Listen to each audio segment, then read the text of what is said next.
নমস্কার বন্ধুরা, Shilpi's tasty food রেসিপিতে সবাইকে স্বাগত। বাচ্চাদের বায়না মেটাতেই রেস্টুরেন্টে না গিয়ে ঘরেই সাধারণ উপকরণ দিয়ে পিৎজা বানিয়ে বাচ্চাদের খুশি করা যেতে পারে। তো চলুন দেখে নেই আজকে আমার এই দারুণ স্বাদের পিৎজা রেসিপি।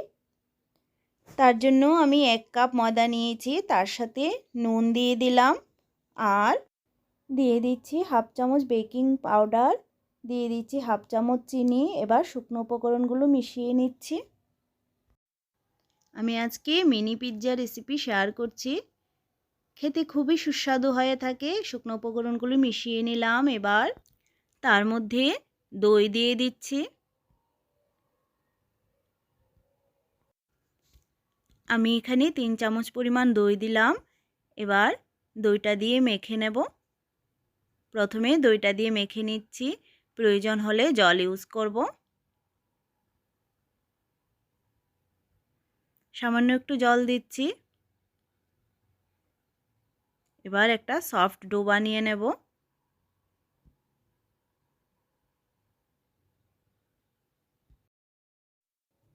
আমি এখানে কোনো রকম ইস্ট ইউজ করছি না, যেহেতু আমাদের সবার ঘরে ইস্ট থাকে না। আমি সাধারণ ঘরে থাকা উপকরণ দিয়েই আজকে পিৎজা বানাবো।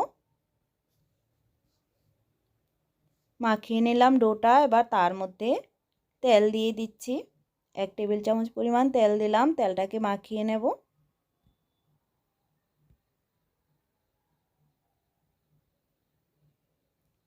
তেলটা মাখিয়ে নিয়ে এটাকে আমি মিনিমাম 1 ঘন্টা রেস্টে রেখে দেব।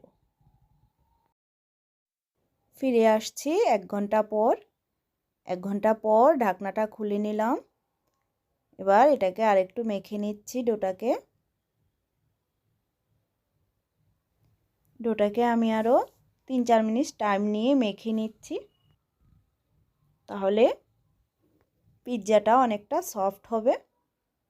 এবার এটা থেকে এরকমভাবে লেচি কেটে নিচ্ছি।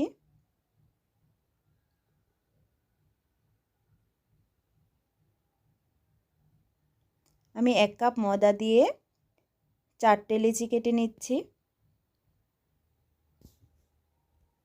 এরকমভাবে করে আমি লেচিগুলো কেটে নিলাম। এবার এটাকে সাইডে রেখে আমি রোলিং বোর্ডটা নিয়ে নিলাম। তার মধ্যে একটা লেচি নিয়ে নিচ্ছি। এটাকে একটু বেলে নেব। যেহেতু মিনি পিৎজা বানাচ্ছি তাই একটু ছোট করে বেলে নিচ্ছি। আপনারা চাইলে বেলনি ছাড়া হাত দিয়েও চেপে চেপে নিয়ে নিতে পারেন। এরকমভাবে করে আমি সবগুলোকে বেলে নেব। পিৎজার বেসগুলো যেহেতু মোটা মোটা থাকে তাই আমি একটু মোটা করে বেলে নিচ্ছি। বাস রেডি হয়ে গেল পিৎজার বেসগুলো। এবার একটা কাঁটা চামচ দিয়ে এগুলোকে এরকমভাবে হোল করে দিচ্ছি যাতে এগুলো ফুলে না ওঠে। এভাবে করে সবগুলো রেডি করে নিচ্ছি। এবার প্যান বসিয়ে প্যানটা গরম হয়ে গেলে তার মধ্যে পিৎজার বেসগুলো দিয়ে দিচ্ছি। এগুলোকে আমি হালকা একটু ফ্রাই করে নেব। জাস্ট একবার এপিট ওপিট উল্টে পাল্টে নেব।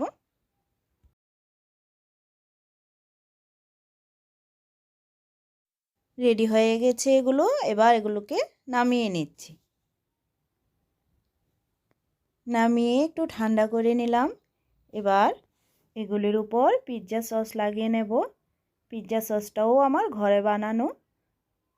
আপনাদের ঘরে যদি পিৎজা সস না থাকে তাহলে চিলি সস আর টমেটো সস 1 চামচ নিয়ে তার মধ্যে চিলি ফ্লেক্স আর মিক্স হার্বস মিশিয়ে নেবেন, তাহলেই পিৎজা সস রেডি হয়ে যাবে। এবার তার মধ্যে ক্যাপসিকাম দিয়ে দিচ্ছি। এরকমভাবে করে আমি সাজিয়ে দিচ্ছি, আপনারা আপনাদের মতো করে দিয়ে দেবেন।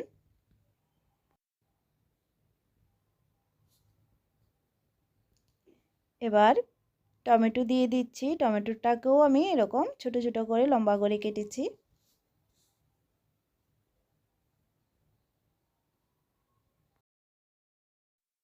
দিয়ে দিচ্ছি পেঁয়াজ।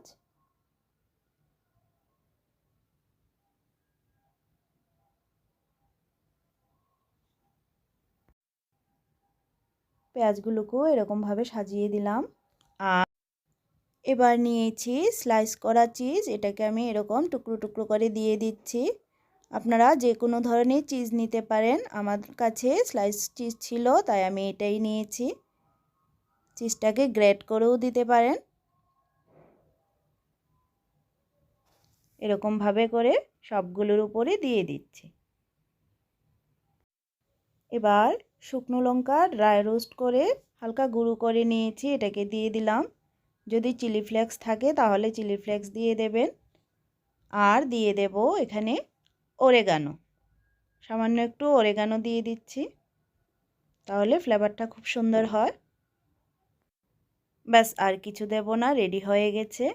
এবার এগুলোকে প্যানে নিয়ে নিলাম, ঢাকা দিয়ে দেব একদম লো ফ্লেমে 15 মিনিটের জন্য। 15 মিনিট পর ঢাকনাটা খুলে নিচ্ছি। একদম রেডি হয়ে গেছে আমাদের মিনি পিৎজা। খেতে অসাধারণ হয়ে থাকে, আপনারা বাড়িতে একদিন অবশ্যই ট্রাই করে দেখতে পারেন। আশা করি আপনাদের কাছে খুবই ভালো লাগবে। তো চলুন সার্ভ করে দিচ্ছি। তো আমার আজকের রেসিপিটা যদি আপনাদের কাছে ভালো লেগে থাকে তাহলে ভিডিওটিতে একটা লাইক করবেন। নতুন বন্ধুদের কাছে চ্যানেলটা সাবস্ক্রাইব করার অনুরোধ রইল। দেখা হচ্ছে নেক্সট ভিডিওতে। সবাইকে ধন্যবাদ।